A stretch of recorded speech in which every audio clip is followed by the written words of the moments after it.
आणि पक्ष जे आहे ते तुमच्या गटाला बहाल झालेला आहे, न्याय झालेला असं वाटते का? काय पहिली प्रतिक्रिया?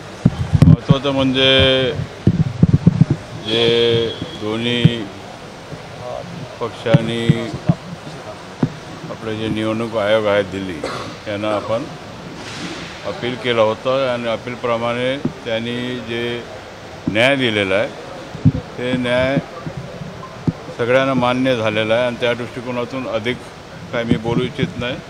जे काय ज्याच्याकडे ताकद आहे ते झालेलं आहे त्यांचं. आनंदाचे सण आहे बाबा आपल्यासाठी, कारण की आपली आशा होती तुम्हालाच मिळेल असं तुम्ही दावासुद्धा केलेला होता, तो खरा ठरला.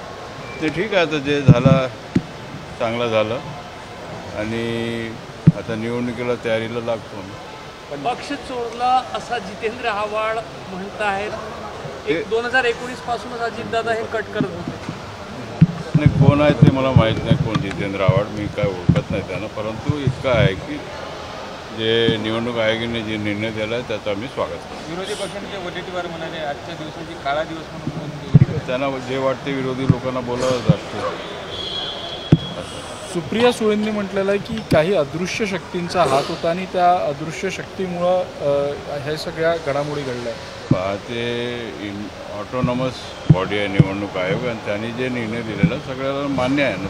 ते हिंदी में जानना चाहेंगे. पक्ष पूर्णपणे अजित पवारांच्या बाजूने होता म्हणूनच हा निर्णय आला आहे. बहुतांशी आमदार बहुतांशी जे काही आता निर्णय निवडणूक आयोगाने दिलेला आहे, आता दादा त्याचे अध्यक्ष आहेत आणि सिम्बॉल आमचं झालेलं आहे आणि त्या दृष्टिकोनातून पक्षाचा अधिकार आता दादाकडे असल्यामुळे आता निवडणुकी आता 2 महिन्यांनी आहे, त्या निवडणुकीमध्ये आम्ही सगळे जाणार आहोत. त्या निवडणुकीला याचा फायदा होईल का? आता तुमच्याकडे पक्ष आणि चिन्ह आल्यामुळे याचा फायदा नाही. फायद्याचा काय, ते चिन्ह आमचाच होता आणि चिन्ह आम्हाला मिळालेलं आहे आणि त्या दृष्टिकोनातून निवडणूक आयोगाने जे न्याय दिलेला आहे आम्हाला ते मान्य आहे. चिन्ह गेलं तरी पक्षाचा बाप आमच्यासोबत आहे, शरद पवार आमच्यासोबत, असं रोहित पवार म्हणाले. ठीक आहे, ते ज्येष्ठ नेते आहेत पवारसाहेब, त्यांच्याबद्दल आम्ही काय बोलणार.